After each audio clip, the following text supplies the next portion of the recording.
ഇമാം ഹാക്കിം റളിയല്ലാഹു അൻഹു തന്റെ മുസ്തദറക്കിൽ വ്യക്തമായി കൊണ്ട് ആദം നബി അലൈഹിസ്സലാത്തു വസ്സലാം അഷ്റഫുൽ ഖൽഖ് മുഹമ്മദുർ റസൂലുള്ളാഹി സ്വല്ലല്ലാഹു അലൈഹി വസല്ലമ തങ്ങളെ കൊണ്ട് തവസ്സുൽ ചെയ്തു എന്ന് പറഞ്ഞതിന്റെ പുറമെ അതേ ഹാക്കിം തങ്ങൾ തന്നെ പറയുന്നു ഈ ഹദീസ് സ്വഹീഹാണ്. ഈ ഹദീസ് സ്വഹീഹാണ്. പെറ്റ പെണ്ണ് പറയാണ് എനിക്ക് വേദന ഇല്ല, കണ്ടുന്ന ഒത്താശ പറയും നിങ്ങൾക്ക് വേദന ഉണ്ട്. ഇൻഷാ അല്ലാഹ് ചർച്ച ചെയ്യാം.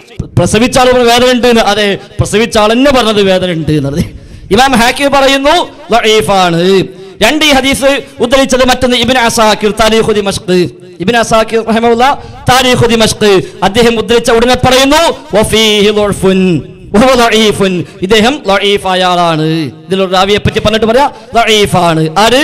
ഇബ്നു അസാകിർ താരീഖു ദിമഷ്ക്.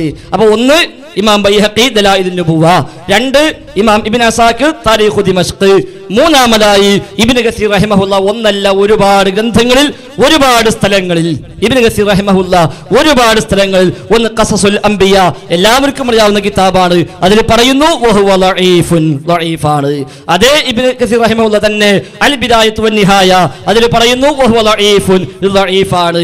ഇനി ഒരുപടി കൂടി കടന്നുകൊണ്ട് വേണമെങ്കിൽ ഇപ്പൊ നിങ്ങൾ കുറേ മദ്ഹ് പറഞ്ഞല്ലോ, ജലാലുദ്ദീൻ സുയൂത്തി റഹിമഹുല്ലാഹ് അതേ സുയൂത്തി പറയുന്നു ദഈഫാണ്.